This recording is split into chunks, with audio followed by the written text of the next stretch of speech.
All right, you guys, welcome to yet another exciting episode of the Online Prosperity Show, the one place where we unpack the journeys, the strategies, and the mindset shifts that are behind the people who are transforming industries and solving real world problems. I'm your host, Prosper Taruvinga. And if you've ever felt like your business simply maybe hasn't been listening to its customer, or the businesses that you're engaging with don't actually listen to you as a customer, then today's episode is going to hit home. Our guest is helping companies finally hear what their customers are really saying, and more importantly, what they're feeling, so they can actually improve loyalty, retention, and growth.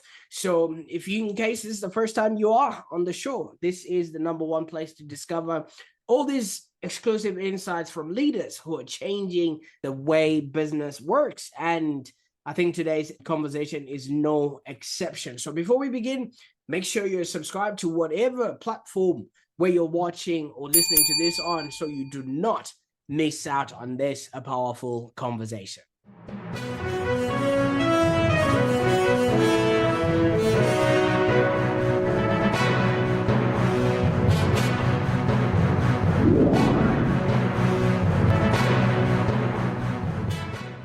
Now, today I'm really excited to be joined by Rajiv Lamba. Now, Rajiv, how are you doing today? I'm doing good, Prosper. Thank you. Thanks for having me on your podcast today. Absolutely. The pleasure is all mine. I hope we're going to be both listening not only to ourselves, but also to the audience and delivering a message based on what it is that you're already helping companies to achieve, right? Yep, that's correct. Absolutely. For those that are meeting Rajiv for the very first time, he's the founder and CEO of SurveySensum and also NeuroSensum. And he's also a man who spent his career helping companies understand one of the most powerful assets that they often ignore. And yes, you guessed right, their customers' voice, because it's people that end up buying from those companies at the end of the day. It's not the investors or the people sitting in the board. It's the actual customer. So if the customer doesn't feel heard, seen, or even part of the journey, half of the time they don't usually engage with the business. So today we're going to be exploring how Rajiv is helping companies collect customer feedback, run surveys, and also not just produce reports at the end of the day, but to actually get those results fast enough so they can fix the real problems that their customers are actually facing. All right. So at the end of the day, I could go on and talk about things that I'm not even qualified about. So why don't we bring Rajiv in so he can actually explain to us what he actually is doing. Now, Rajiv, obviously, before you started building AI platforms like you now have, and obviously leading companies across the world, you were working in traditional market research. Tell us a little bit about that journey and what it is that you were doing and what that actually means.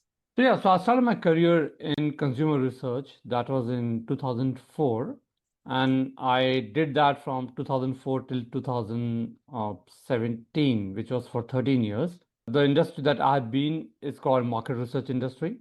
So a lot of companies, as you know, to understand their product or a campaign or a packaging, they normally go to the customers to understand how their product or positioning is doing, whether it's been very receptive.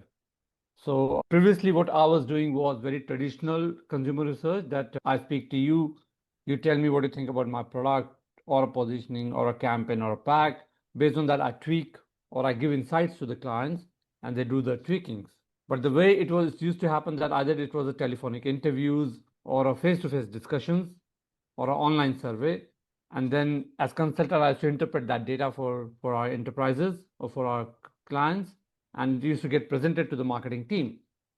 So typically that journey was close to 1 month to 2 months, which means from the time you come to me as a client and you say, Rajiv, I want to launch this new product, I want to get my feedback that how my product will be receptive.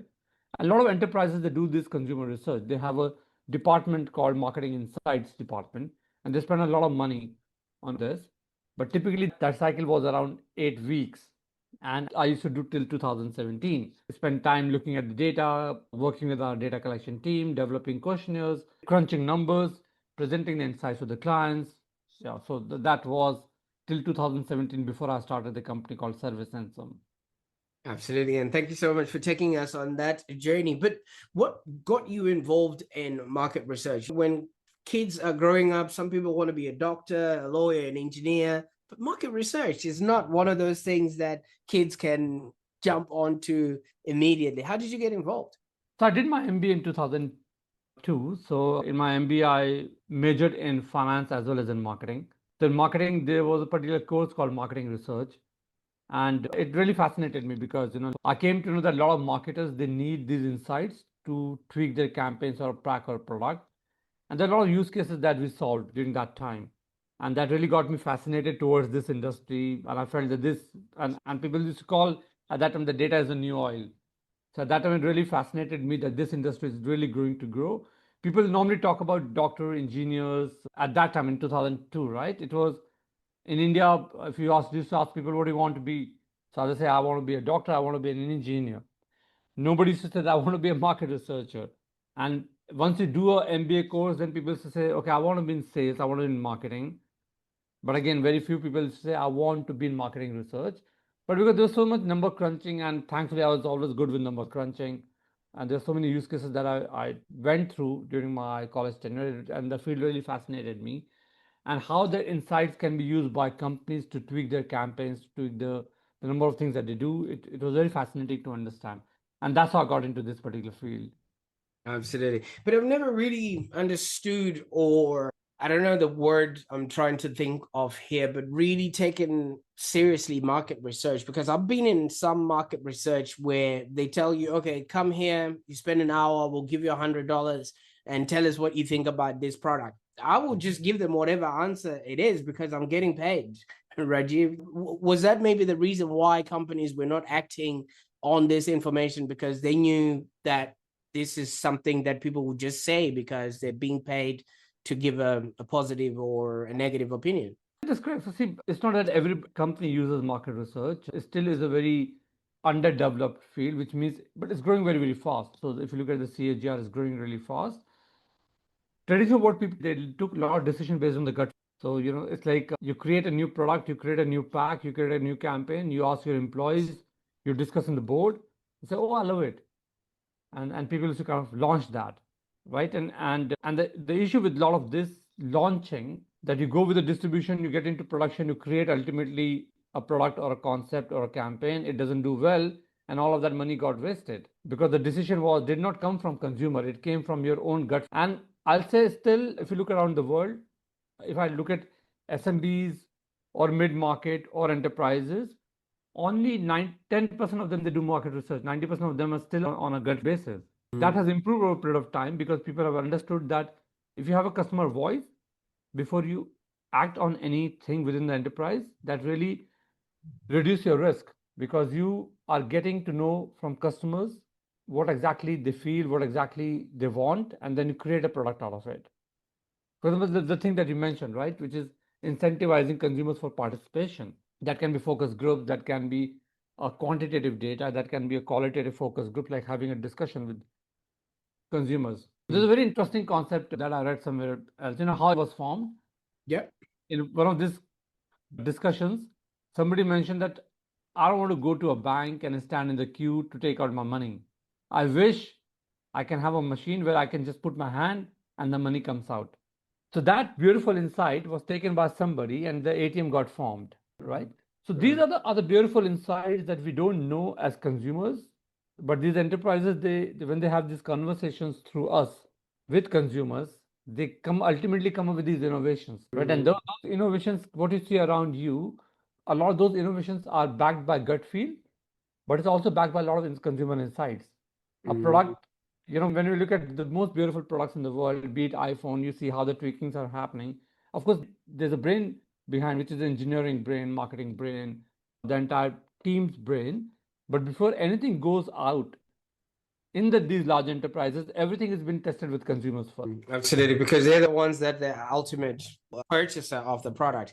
Now, what do you think of companies like, I think it was Henry Ford at some point in his production, he said anyone can get the color car they want as long as it's black, because it was easy for them to create for the production line. One color, everyone was just getting that sort of product. Oh, that's correct. So see, in those days, again, I think it's a beautiful thing that you mentioned, and I know from where you're coming from, that why do you need market research nowadays? Because that thought that one size fits all doesn't make sense anymore, because at that time there was no competition.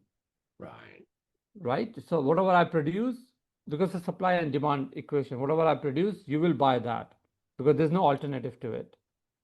But right now, you can see there's so many cars out there, there's so many colors, so many different pricing. So consumers have all options. Now, to understand which option they will like, and you should launch as an enterprise. Do you want to launch a black car, blue car, orange car, yellow car? Why these multi cars? There was a time where it was all black or white. Then suddenly now you see a green car, you see a red car, you see a yellow cars. Why all of these different cars, colors have come in? They might not appeal to masses, but they might appeal to few. And those few will pay you 10x or 20x or even 100x of a price of a normal car, because those few, they want to stand out from the market, but they want you to look at them very differently. And these are all the insights that you gather from market research, because the world has become dynamic, it has become competitive, and you don't want to just copy paste somebody, because if you're copy pasting somebody and you're not having your own moat, you don't have your own differentiator, you're not likely to succeed. The same happens in our own organizations. So that's why people do market research more often nowadays, so that just to understand whether they can be differentiated in the market, number one. And this differentiation can be on price, it can be on product, it can be on distributions, it can be on positionings, it can be on promotion, it can be multiple things. And that's when this dynamic world, more and more companies are using market research to understand their customers better, because one size will not fit all. So it's a demand and supply equation again. Absolutely. You know what I like about that? I just flew in from Sydney not long ago, and in the same plane, we were going to the same direction from Sydney to Melbourne, but they were almost 99 seats that were in coach, and there was like 10 or so seats that were in business class. We're all going to the same place, but it doesn't mean the people that are in the front of the plane are going to arrive any quicker, but we're paying different fees for the same particular destination and reach. Would that have been a product of market research, that some people would have realized that, hey, there's a few people that would be on the same flight, but they want a totally different and unique experience than anybody else who just wants to arrive at their destination? Absolutely, that's correct. And I think even when you took a flight example, very interesting consumer insight which came many years back, that people were traveling by car and trains and they could not afford flight. Right. The flight was expensive. Now suddenly one airlines or some budget airlines, then the concept of budget airlines came in, but that came from a consumer insight, because these people who were traveling by car and trains, they said, okay, I want to pay a bit more premium, but I cannot pay exorbitant premium, but I want to fly. And then came the concept of laddering up the prices.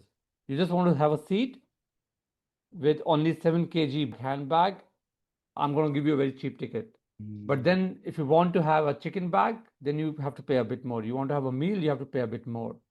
Right? You want a blanket, you have to pay a bit more. All of those ultimately came from consumer insights. That how do you ladder your pricing and your product and your position, so that you can be successful, you can be differentiated and successful in the market. Because the premium brands will differentiate on experience. But not everybody is looking for these exorbitant experiences, because people might not have the money.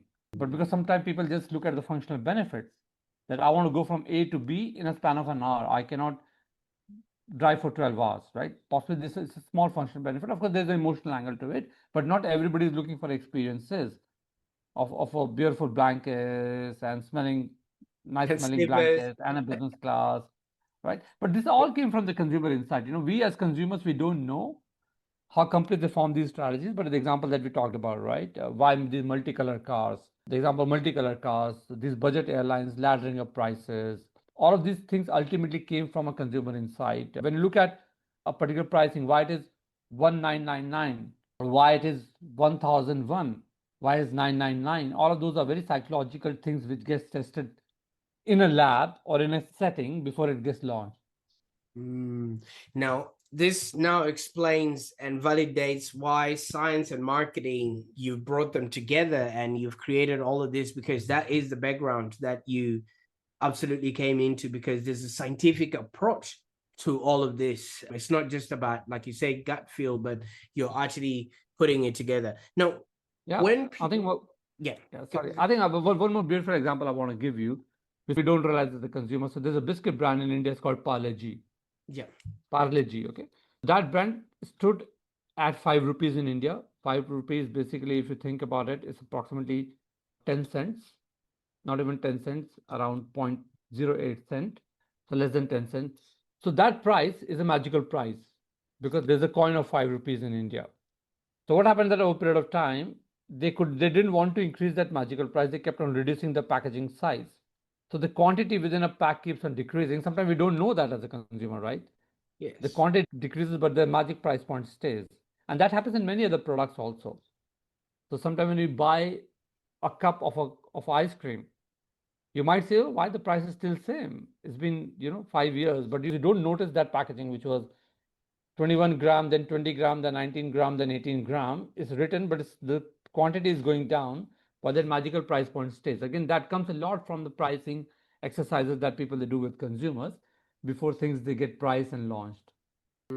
Well, we just boil it down to shrinkflation, and that's why packet of chips is now mostly air and Yeah. three slices of potatoes in there, and that's it for you to consume. Now, you obviously, while all of this was happening, you actually noticed that a lot of people were probably being ignored. We've actually established that most of these things and the way companies have made their moat around what they're doing was because of listening to the very people that were making the purchases in the end. But half of the time when they collected this feedback, they were not acting on it fast enough. When did you maybe realize this wasn't just a small problem, but something that really needed to be filled as a gap that your business could fill? So I was one of the shareholder in the previous organization from 2011 till 2017. It was a market research firm. So I was one of the shareholder in Indonesia and Vietnam and Middle East. It's called Cadence International. So during that time, I could see so when I spoke to the clients and we were pitching our consulting services, it was a traditional market research firm. I realized that clients were getting a bit frustrated because our reports were going after 2 months, 1.5 months. So during that tenure from 2014 till 17, I could see a shift happening in the mind of the clients because the products were not out there. AI was, now we talk about Gen AI, right? In 2014 till 2017, it was their own foundational models, their own NLP models that people were creating. By that time in APAC, or MENA, what I realized that companies were asking me very tough questions. Rajiv, I can't stand for 5 weeks of report. I need it in 3 weeks. Now the problem is that everybody in the industry could not do that in 3 weeks. And there was a lot of frustrations that I could see from the enterprises because they wanted to take decisions and sometimes they did not do a research, for example. And this came in from my learning in a telecom industry. Because in a telecommunication industry, Prosper, in Indonesia, what I realized that people, they were creating campaigns and they were launching it tomorrow. And these campaigns are not TV campaigns, right? Because the of social media was emerging. And a lot of companies started using Instagram, Facebooks, YouTubes, and they were creating campaigns overnight and they got launched tomorrow. This can be very small campaigns, can be a promotional campaign. And they said, can you test it in a day? And I was taking approximately 5 weeks. So how do I cut down from 5 weeks to a day? And when this constant demand started coming in 2016, 17, I realized that the world will change and traditional consulting will not be the way it is right now. Nobody will wait for weeks and months, and nobody can pay these exorbitant prices that a market research consulting charges. And when we sold that company in 2017, so I exited my previous company. That was my first journey of a startup. So when we started 2018, as a team, we identified that this is a big gap that we need to solve. Somehow and create a software which is what enterprise needs, not a survey monkey or a typhoon, because they don't serve enterprise because their models are too basic. They're like a format, they're like a data collection, not an insight engine. So 2018, the idea was to create a product. The vision was ultimately to create something which can give me an insight immediately at my fingertips. So it's not a data collection, which I mean is that it's not just not a form creation or ultimately it should be able to do all the number crunching. It should be able to tell me what action I should take as a marketer. And that's how the journey from traditional to SurveySensum happened in my mind. And then in 2018, we started working on this platform software, which initially we created our own foundational models. But in 2023-24, when the entire Gen AI came in, then our speed to acceleration of the entire AI journey within the platform became much faster. And then, of course, client adoption. Absolutely. And congratulations. But that was a really bold move, Rajiv. I mean, you were leaving a stable industry and you went on to build something technology driven, and it was all an experiment. I mean, with the team that you had at that particular time, were there any sort of fears or doubts that you might have had before you decided to step away from the traditional way that things were being done? Yeah, I think fear is always there, right? I mean, whenever you try to do new things, if I don't know scuba diving and I tried for the first time, there will always be fear in my mind. Now, fear here was not about myself, but it was about I'm leaving a stable job, stable industry. I'm trying to create innovation within APAC region. The money that I'm putting in, will I get any returns out of it? Then the money that I'm fundraising, will I get any returns out of it? So we did fundraise in 2018.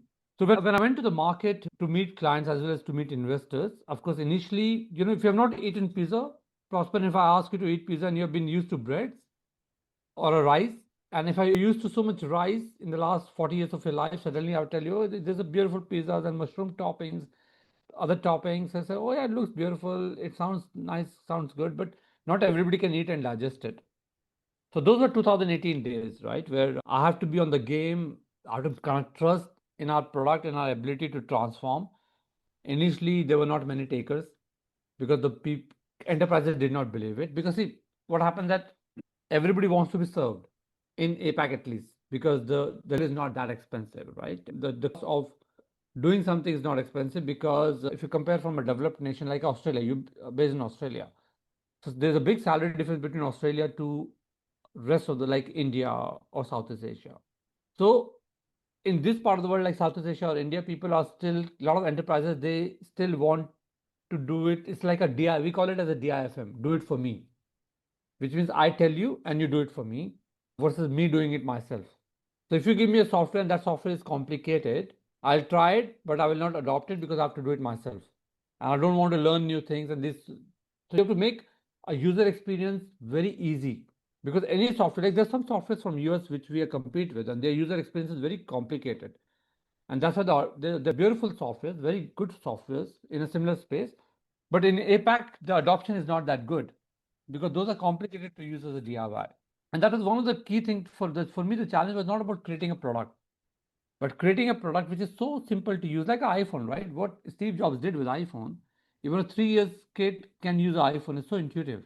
So to me, that inspiration was, can I create something which is so easy to use, so intuitive that people can do as a DIY, but I don't do it for them because that's what the software industry is all about, right? Like Zoom. I don't have to call Zoom to teach me.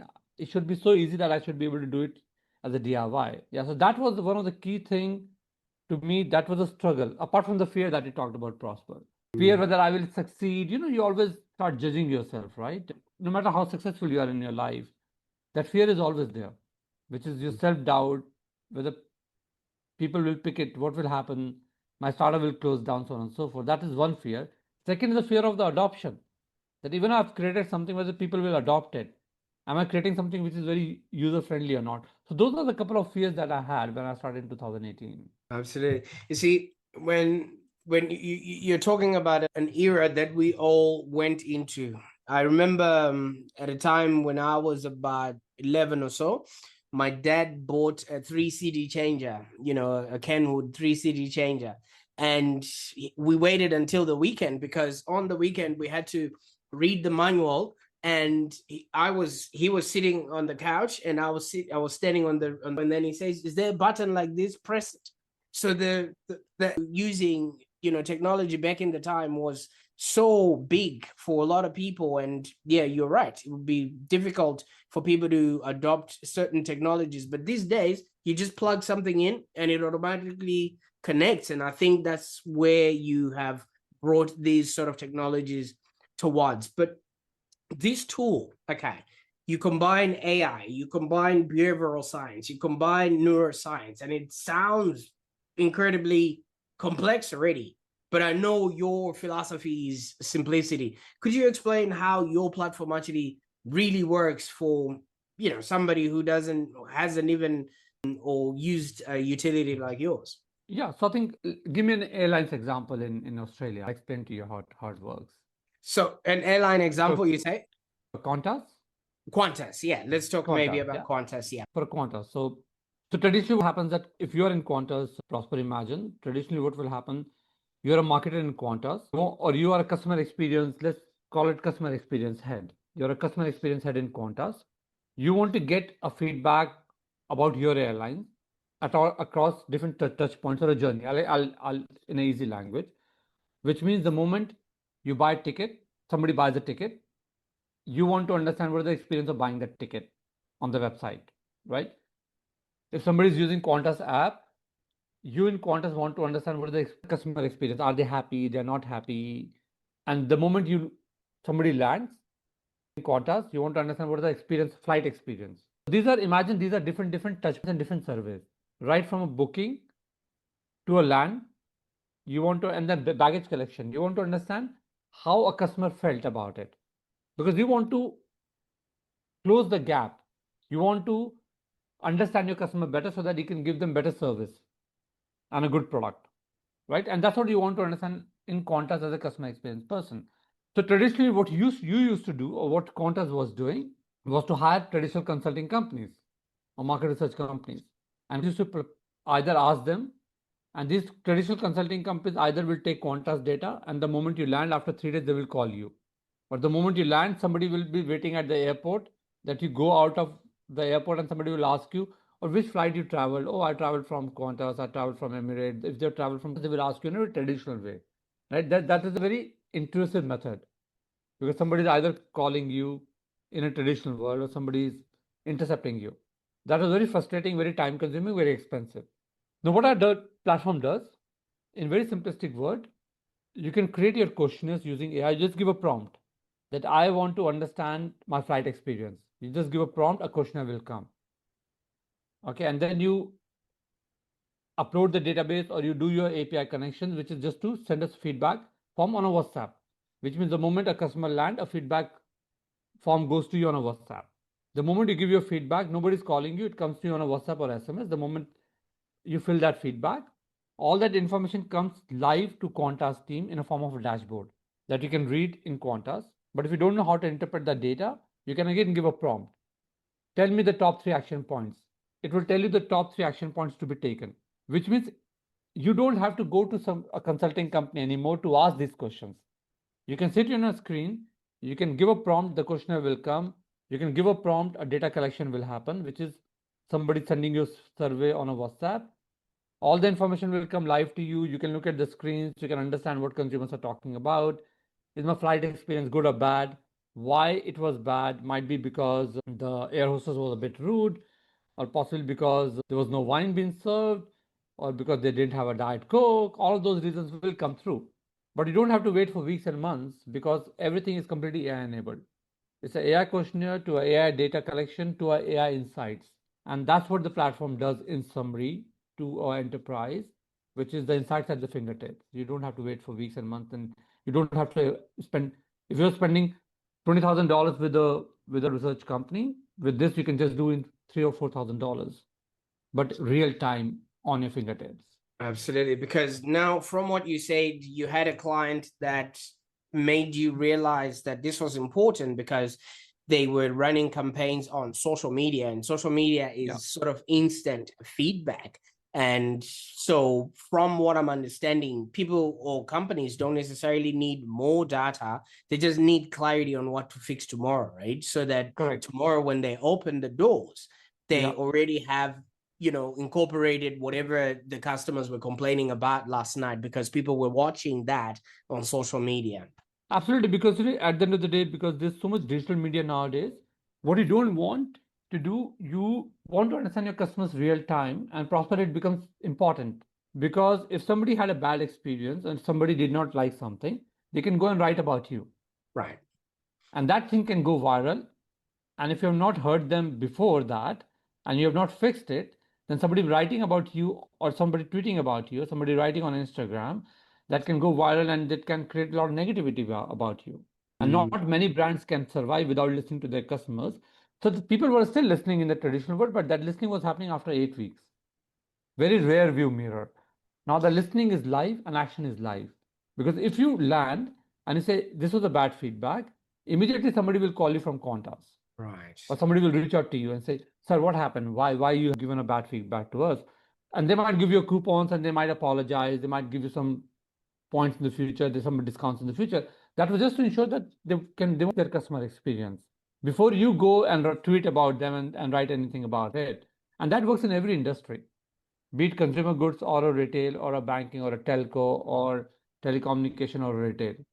It's a very similar concept, but the thing which is very rare view mirror has become real time because you don't want people to be out there and writing things about you. So you want to fix it now rather than fixing it later.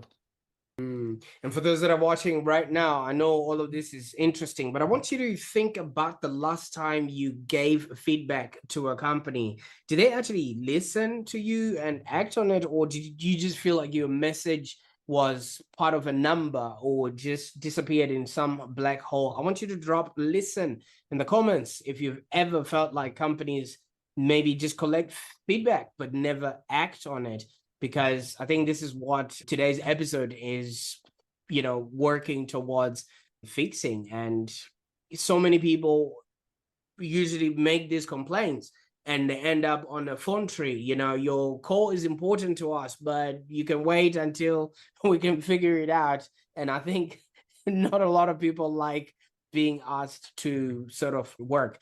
But Rajiv, let's talk about something a little bit interesting here. I mean, obviously you're working with AI and advanced analytics, which is the scientific side of your experience that you've already alluded to, yet you're actually describing yourself as somebody who still relies heavily on human intuition. That's a lot of right brain and left brain all combined in one person. How do those two worlds coexist?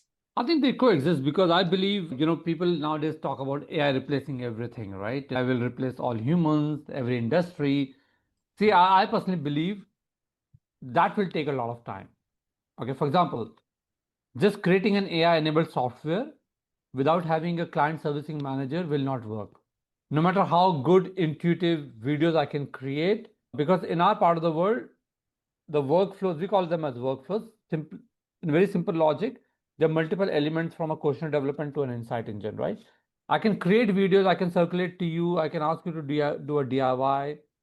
But if I don't have a client servicing manager attached to it, and see, imagine if I just create a chat engine and all the FAQs are there in the chat engine, that chat engine can solve 80% of your stuff. Right. But sometimes if I don't associate a human, because I think we human are still emotional, right? We want to connect with people, we want to connect with emotions. People are trying to make a chats very emotion-led chats, which is great. But I believe once you talk to, for example, rather than you having Prosper, if you did not talk to me today, you could have easily had a chatbot talking to me today, right? Correct. And but would I to that chatbot as much as could with you? Because there's a body language, there are emotions that we comes in. Sometimes we smile, sometimes we are connecting as human. You can of course keep on treating a robot.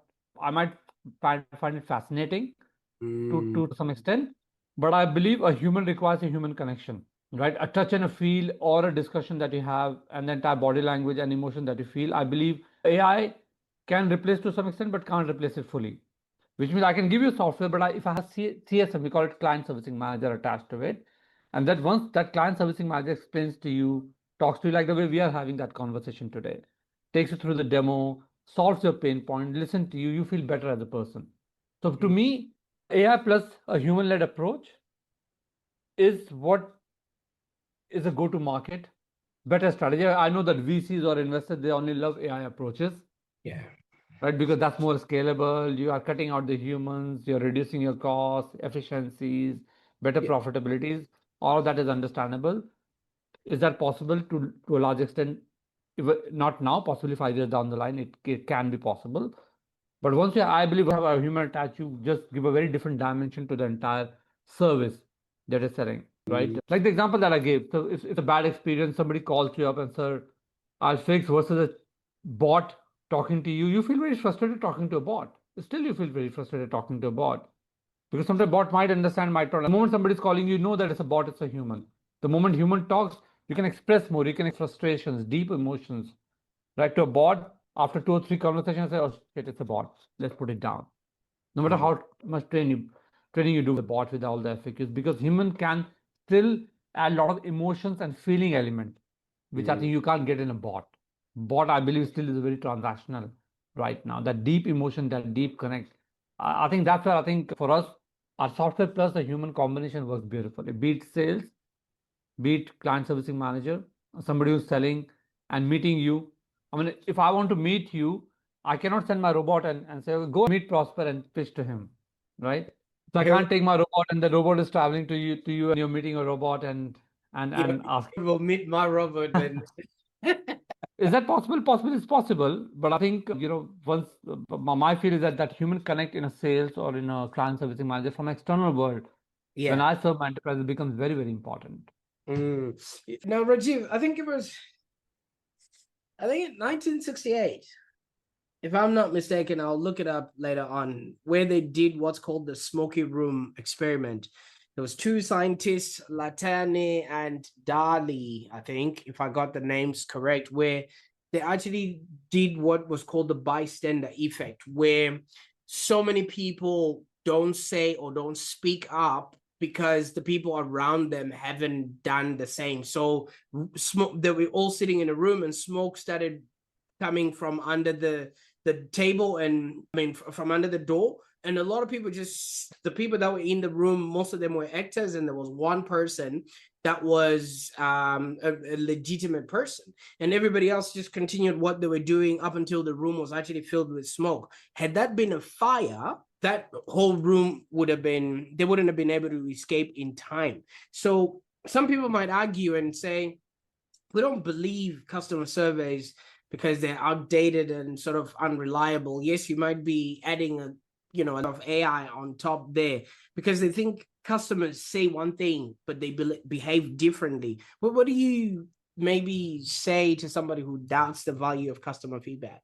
Nothing. So it's a very interesting question. I think that's where a neuroscience came very important for us, Prosper. We have not talked about this particular element, but I think you're right, absolutely correct. There's something called the claim data. You know what you say, we call in our terminology, I'm claiming something. I'm saying that I will do it, I will buy it. But the question is, do you really behave like this, or are just saying it? Right? So what we do on top of this, the problem with the surveys is, if I'm claiming something, I might be just doing it for the sake of doing it. Or in a group of 8 people, 2 people might voice out many things, and 6 might not voice something. Right?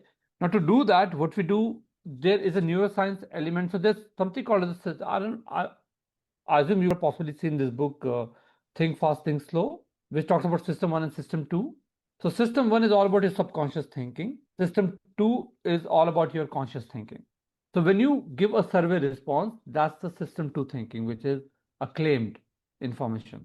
But what you're saying is that I want to know exactly what you're thinking inside your brain, because you might be telling me something, but inside your brain you might be thinking differently, because I might say I'll buy it, but deep inside I know I will not buy it, right?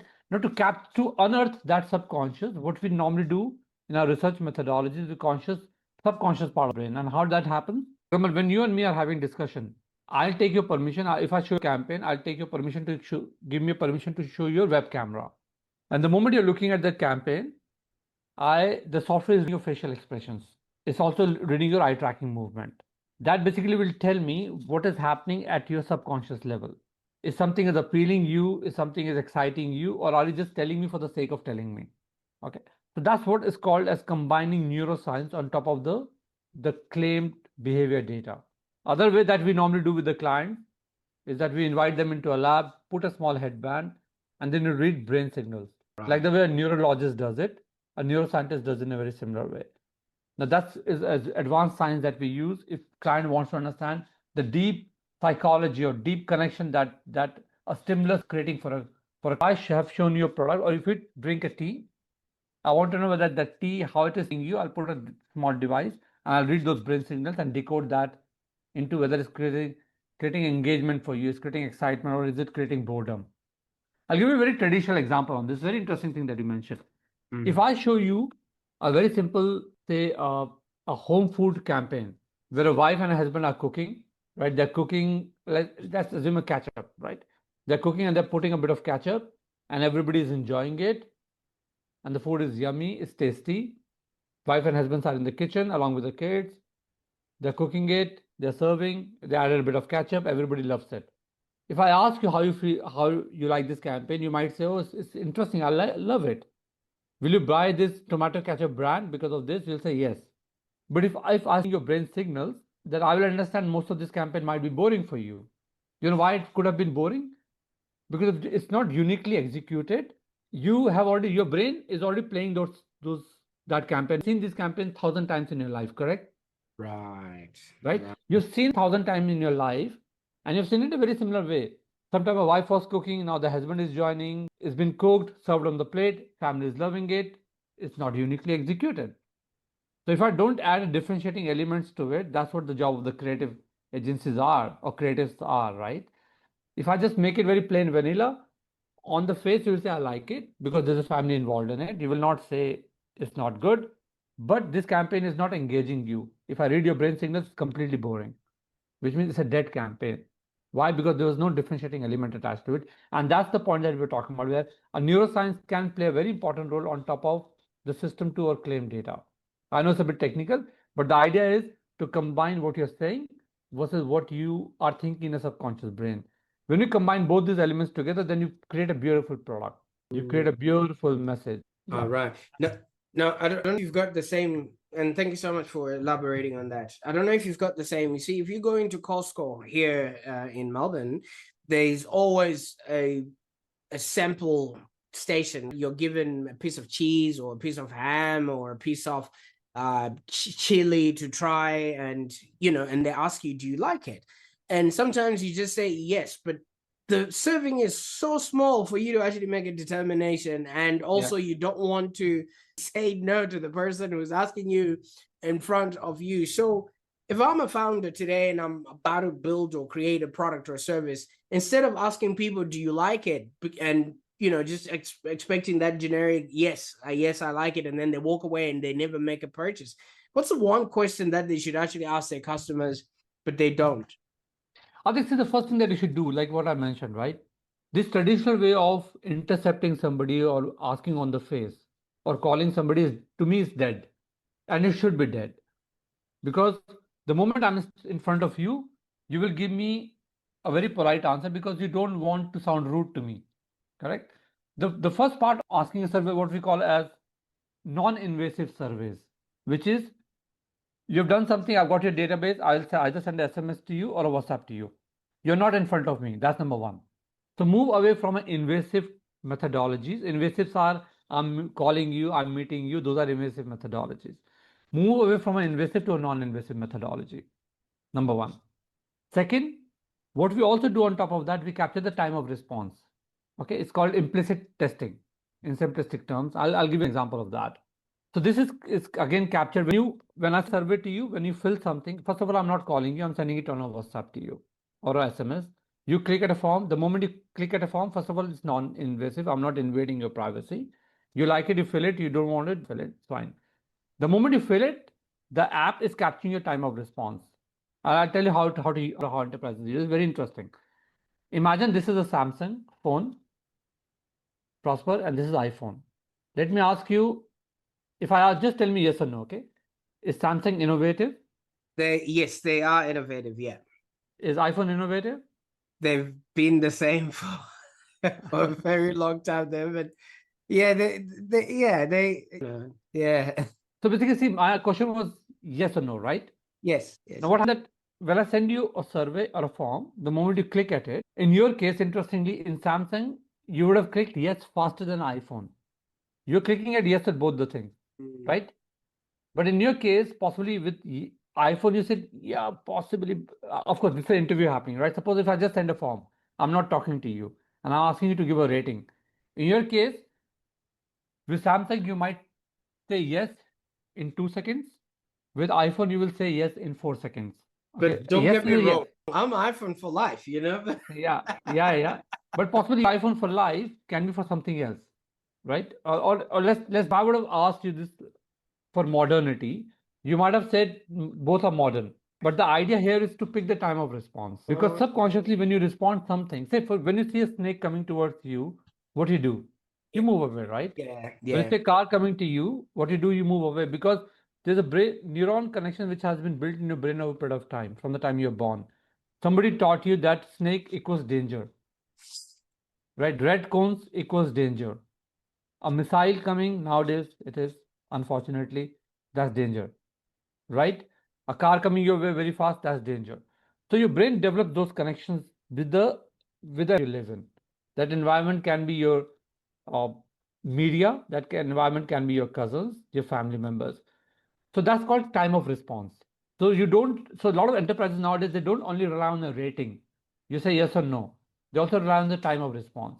The faster you say yes to something, the more subconscious it is attached to it. Okay, and that's how you you the human mind with different techniques. I talk about facial expressions, eye tracking, brain mapping. This is called implicit testing, and that's what people they use on top of what somebody is claiming. If somebody is claiming I like both the products, but they clicked A faster than product B, that they that subconscious they like product A more than product B. And thank you so much for that clarity and the example. And one thing that really stands out about all of this is this very invisible lesson that I'm picking out from the work that you're doing, because technology alone just doesn't create transformation, and also just relying on the human alone is not going to give you the sort of results that companies need. It's the clarity, and if you can combine both of those together, then you can actually make the decisions in real time, like you say. And I think what you've built is essentially that bridge between what customers feel and what businesses have to do next immediately. And I think it's powerful, because when somebody knows what to do, it's easy for them to then execute, because companies truly listen and will not just retain customers, but they'll actually retain that trust which the customers are yearning for. So if somebody's watching this right now and they're probably a founder and they could be eligible to use your product, tell us, how can people get started, and where can people go on the internet to maybe find out more information about your services? So I think the couple of things. If they want to reach out to me, they can reach out on LinkedIn. My name is Rajiv Lamba. They can go to my LinkedIn and reach out there. If they want to understand our AI-enabled customer experience platform, they can log into SurveySensum.com. So that's one brand that we have, uh, which is a software. If they want to understand neuroscience services, they can go to the other thing that we talk about neuroscience services. They can go to NeuroSensum.com. That's the second brand that we have in our kitty. Yeah. Absolutely. And Rajiv, I can't thank you enough for the time that we spent on the call today. I mean, your life story has now combined, the science and marketing that you studied before, and now you're utilizing that to actually give people a product that will get them to understand why their customers are leaving, or why feedback isn't just isn't just listening and not acting on it, and taking the shorter time to making those decisions. And yeah, I think you're really helping businesses turn feedback into real-time strategic decisions. So thank you so much for that. Yeah, and thanks a lot for this beautiful conversation. I really enjoyed it. Oh, absolutely. This was an incredible conversation for sure. And I think Ranjiv's journey reminds us that something simple that we take for granted, especially the voice of our customers, because businesses grow when they listen to the people that are going to be paying money to them in the future. And great businesses grow when they actually understand how to serve those people and be able to extract much more value from those customers. And I think Ranjiv is helping organizations do both of those things at a scale. So if today's conversation helped you maybe see customer feedback in a completely different way, so make sure you subscribe to the Online Prosperity Show and because so that you don't miss out on any of the conversations that we have on here. And maybe share this episode with somebody who's trying to build a business, or a founder who's trying to put a product to market there, because they might be missing out on the actual feedback that they need to be following through with. And if somebody has showed you this episode, thank them, because they have probably given you the biggest shortcut that you might need for your product to go to market. And while you're at it, subscribe to the Online Prosperity Show, because on the next episode, we're going to be exploring powerful ideas and perspectives that will actually help you create a happier and more fulfilling existence, both in business and in life. Until then, keep listening, keep learning, and keep building a life and a business that truly prospers. I'm Prosper Taruvinga, and this has been the Online Prosperity Show. Bye for now.